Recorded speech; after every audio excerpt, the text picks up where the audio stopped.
اور آج کل ایک علی کا دیوانہ، کون؟ یہ وسیم رضوی، اچھلا مینڈک کے طرح شیعہ نے علی کو مولا کل مانتے۔ اکبر بادشاہ تھا، یہ علی کے زمانے سے یہ شیعہ پیدا ہوئے، محمد کے زمانے میں نہیں، حضرت ابوبکر کے زمانے میں نہیں، بلکہ کب پیدا ہو گئے یہ لوگ؟ بہت بعد میں پیدا ہو۔ میرے بھائیوں، میرے ساتھیوں، اکبر بادشاہ کا ایک بہت بڑا رائٹر، ایک مفسر ابو الفیض فیضی، اس نے بنا نقطے کا قرآن کریم کی تفسیر لکھی، بنا نقطے کا، ایک بھی نقطہ نہیں، تفسیر لکھی۔ ایک مجدد تھے ان کے زمانے میں، کون مجدد؟ مطلب ایک شیعہ۔ مناظرہ ہوا، سوچا کہ ایک مناظرہ مطلب بحث و مباحثہ، ڈیبیٹ ہوا تو یہ ابو الفیض نے سوچا کہ اگر یہ ڈیبیٹ بہت لمبا چوڑا چلے گا تو کئی دن تک چلے گا۔ جہاں پر ڈیبیٹ تھا، جس اسٹوڈیو میں، آج تک کے ایک اسٹوڈیو میں ڈیبیٹ رکھا گیا، سمجھانے کے لیے بول رہا ہوں، تو وہاں پر جیسے ابو الفیض فیضی آئے تو انہوں نے چپل اپنے یہاں پر دبا لیا۔ وہ مجدد صاحب بیٹھے، اور بھی کئی لوگ بیٹھے، جب ڈیبیٹ میں آئے، روم میں آئے تو چپل لے کر آئے گا تو اعتراض تو ہوگا ہی۔ یہاں اسٹیج پہ میں چپل پہن کر آ جاؤں، چپل ہاتھ میں لے کر آ جاؤں تو اعتراض ہوگا کہ مولانا اجلاس عام ہے، اصلاح شریعت کے اوپر، اصلاح معاشرہ کے اوپر پروگرام ہے، آپ چپل لے کر اندر آ گئے، برے سمجھیں گے لوگ۔ تو ایسے اعتراض کیا ابو الفیض کے اوپر کہ ابو الفیض، یہ چپل لے کر تم کیوں آ گئے اندر؟ یہ ٹی وی کا ڈیبیٹ ہے، شو شروع ہونے والا ہے، کیمرے میں قید ہوں گے۔ انہوں نے کہا کہ سر مجدد صاحب، میں اس لیے آ گیا ہوں چونکہ اللہ کے نبی کے زمانے میں یہ جو شیعہ لوگ ہیں نا، یہ اس وقت چپل چرا لیا کرتے تھے، ان کی عادت ہے چپل چرانے کی، اسی لیے ہم چپل لے کر آئے، آج بھی وہی لوگ ہیں، کہیں یہ چپل لے کر نہ بھاگ جائیں ہمارے۔ تو وہ مجدد صاحب کو غصہ آیا، انہوں نے، جو شیعہ کے ریپرزنٹیٹیو تھے، شیعہ کے ترجمان تھے، اسپیکر تھے، پروکتا، انہوں نے کہا کیسے ہو سکتا ہے، نبی کے زمانے میں تو شیعہ تھے ہی نہیں۔ تو پھر ابو الفیض فیضی صاحب بولے اوہو شاید غلطی ہوگی، ابو بکر صدیق کے زمانے میں تھے، تب چپل چرایا کرتے تھے وہ۔ انہوں نے کہا بے وقوف، اس وقت بھی نہیں تھے، تمہارا چپل کیسے چراتے ہو؟ تو اس کے بعد پھر کہا کہ وہ شاید غلطی ہو رہی بڑھاپے کی وجہ سے، عمر فاروق کے زمانے میں تھے اور کئی چپلیں چوری ہو گئی تھی اس زمانے میں، یہی ٹی وی کی ڈیبیٹ میں آتے تھے تو وہی لوگ آتے تھے اور چپل لے کر چلے جاتے۔ انہوں نے کہا حضرت عمر فاروق کے زمانے میں بھی نہیں تھے۔ انہوں نے کہا کہ عثمان کے زمانے میں، کہا عثمان کے زمانے میں بھی نہیں تھے۔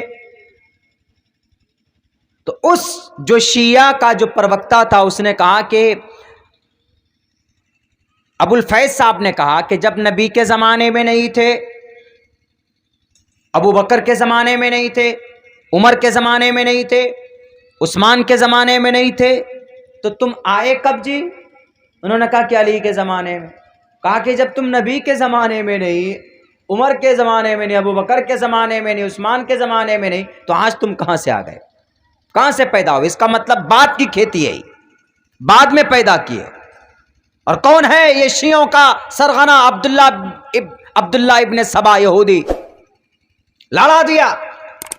کہاں سے بنے یہ لوگ؟ کہاں سے آئے یہ وسیم رضوی کے چیلے چپاٹے؟ یہ کہاں سے آئے یہ لوگ؟ کہاں سے آئے عقیدہ رکھنے والے، منحوس ناپاک عقیدہ رکھنے والے؟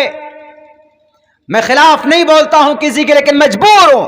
آج اس شخص نے ہمارے نبی کو اور ہمارے قرآن کے اوپر الزام لگائے، اعتراض کیے، مجبور ہوں اس کی حقیقت بتانے پر، میں اس کی حقیقت بولنے پر آؤں۔ ان کے پیدا ہونے سے لے کر ابھی تک کی سارے کالا چٹھا میں رکھ سکتا ہوں۔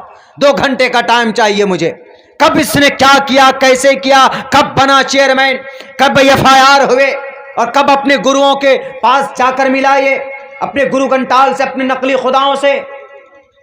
لیکن شارٹ کٹ میں کہتا ہوں کہ یہ وسیم رضوی کے ماننے والے حضرت علی کے زمانے سے، اور ان کو وجود میں لانے والے عبداللہ ابن سبا یہودی، حضرت عمر، حضرت عثمان کو شہید کرنے والے جو تھے، تو وہیں پر اختلاف ہو گیا تھا۔ حضرت امیر معاویہ میں حضرت عائشہ ایک طرف اور حضرت علی ایک طرف۔ حضرت علی کوئی یہ لوگ پریشر ڈال رہے تھے کہ کام کیجئے جو حضرت عثمان کو جنہوں نے شہید کیا ان کا آپ فوراً مقابلہ کیجئے اور ان سے قصاص لیجئے. تو حضرت علی چونکہ خلیفہ بن چکے تھے تو حضرت علی کہتے تھے کہ نہیں ابھی یہ مناسب وقت نہیں، چونکہ ایک جب آدمی اقتدار میں آتا ہے تو اس کو بہت ساری چیزیں دیکھنی پڑتی. انہوں نے کہا ابھی مناسب وقت نہیں ہے. تو اسی میں بات انتشار تک پہنچی اور اسی میں کچھ لوگ علی کے حمایتی ہو گئے اور کچھ لوگ حضرت علی کے مخالف ہو گئے اس ڈیسیزن کے. تو جو حضرت علی کے حمایتی تھے وہ شیعان علی، شیعان مطلب دوست جماعت، یہ حضرت علی کی حمایتی جماعت. عبداللہ ابن سبا حضرت علی کو اللہ کا درجہ دینے لگ گیا، حالانکہ حضرت علی نے کہا کہ عبداللہ ابن سبا مان جاؤ میں اللہ نہیں ہوں، میں اللہ کا ایک بندہ ہوں. انہوں نے کہا کہ نہیں آپ مولائے کل ہیں، آپ اللہ ہیں، آپ پر وہی آنی تھی، وہی بھول سے چلے گئے محمد کے پاس. اور وہ جو قرآن 30 پاروں کا 10 پارے تو لے کر چھپ گئے وہاں پر پہاڑ میں، آئیں گے اخیر وقت میں ہمارے امام لے کر اس کو، امام جعفر صادق لے کر آئیں گے. یہ عقیدہ ان میں آہستہ آہستہ رستہ بستہ چلا گیا اور چاروں خلفاء کا انکار کرتے ہیں علی کو ماننے والے. حالانکہ حضرت علی رضی اللہ تعالیٰ عنہ نے کئی تقریباً 40 لوگوں کو آگ میں جلوا دیا تھا کہ میں مختار کل نہیں ہوں، میں اللہ نہیں ہوں، میں پرماتما نہیں ہوں، میں تو صرف اللہ کا ایک بندہ ہوں. محمد الرسول اللہ صلی اللہ علیہ وسلم کے ہاتھ پر میں نے اسلام لایا ہے، میں محمد الرسول اللہ سے آگے نہیں، اللہ سے بڑھ کر نہیں ہوں میں، بلکہ اللہ کے نبی کے بعد حضرت ابو بکر صدیق ہیں، عمر فاروق ہیں، عثمان ہیں، تب میرا نمبر آتا ہے. میں نہیں ہوں خدا. لیکن یہ حضرت علی کو خدا ماننے والے، حضرت عائشہ کے اوپر تہمت لگانے والے، قرآن کریم کی مخالفت کرنے والے، یہ ہیں یہ لوگ، یہ دجال دجل کرنے والے. ان کی باتوں پر آنے کی ضرورت نہیں. جو لوگ کہتے ہیں کہ مسلمان شیعہ بہر صورت کافر ہے، مشرک ہے، بت پرست ہے، وہ کلمہ پڑھتے ہوں لا الہ الا اللہ، لیکن ان کے جو اور سارے عقائد ہیں قرآن کریم کی روشنی میں ان کے مخالفت کرتا. تمام کے تمام صحابہ برحق ہیں، ہونا بھی چاہیے. کیوں؟ صحابہ کا پیغام صرف قرآن میں نہیں، اولئک هم المفلحون، اولئک هم الصادقون. اور بھی کہا اس طرح یس پرواہی جو ودومن تو دویر دش ور سمارتش دیوج ہیڑتی دیوش مانا اپس پرش چتر بھر بھراتری بھر دے کرشیامی کلکشم. چتر بھر 4 بھائیوں والے نبی انتم اوتار، چتر بھر بھراتری بھر دیو کرشیامی کلکشم. 4 لوگ ہوں گے. کون؟ ابو بکر، عمر، عثمان، علی. چتر بھر بھراتری بھر دیو. وسیم رضوی اٹھاؤ یہ نرسنگانند صاحب کی کتاب کو، ان کی کتاب میں ان چاروں خلفاء کے بارے میں بیان کیا. چتر بھر بھراتری بھر دیو کرشیامی کلکشیم. نہیں پڑھو گے نا، بس صرف اپنے خداؤں کو خوش کرنے کے لیے بہت آسان ہوتا، قرآن پر الزام لگا دو اور احادیث پر الزام لگا دو اور قرآن کی آیت کو نکلنے کی بات کرو. میرے بھائیوں، میرے ساتھیوں، وقت بہت ہو چکا ہے. بس اتنی بات آپ لوگوں کے سامنے مجھے رکھنی تھی کہ 2 چیز ہم جب تک اپنے اندر کوشش نہیں کریں گے اپنے اندر تبدیلی کی. تبدیلی کیسے ہوگی جی؟ مولانا عبداللہ تقریر تو کر دیے، ہوگی کیسے تبدیلی؟ ہمارا جو نوجوان طبقہ، سب سے پہلا کام، اگر آپ کی پڑھائی باقی ہے تو آپ اپنی پڑھائی پوری کیجیے. اگر آپ میٹرک انٹر نہیں کیے ہوئے تو وہ کیجیے. اگر میٹرک انٹر کر چکے ہیں تو بی اے گریجویشن کیجیے، ایم اے کیجیے. اس کے بعد آپ الگ سے بھی بہت سارے کلاسز کر سکتے ہیں. اور اگر ہمارا نوجوان بزنس میں لگا ہوا، دکان کرنا ہے تو اس کو اور امپروو کیجیے، اپ گریڈ کیجیے، ڈھنگ سے کیجیے، منظم انداز میں. کوئی بڑی دکان ضروری نہیں، آپ اگر 50,000 سے لے کر کوئی بزنس کر رہے ہیں تو ڈھنگ سے کیجیے، آگے بڑھنے کی کوشش کیجیے.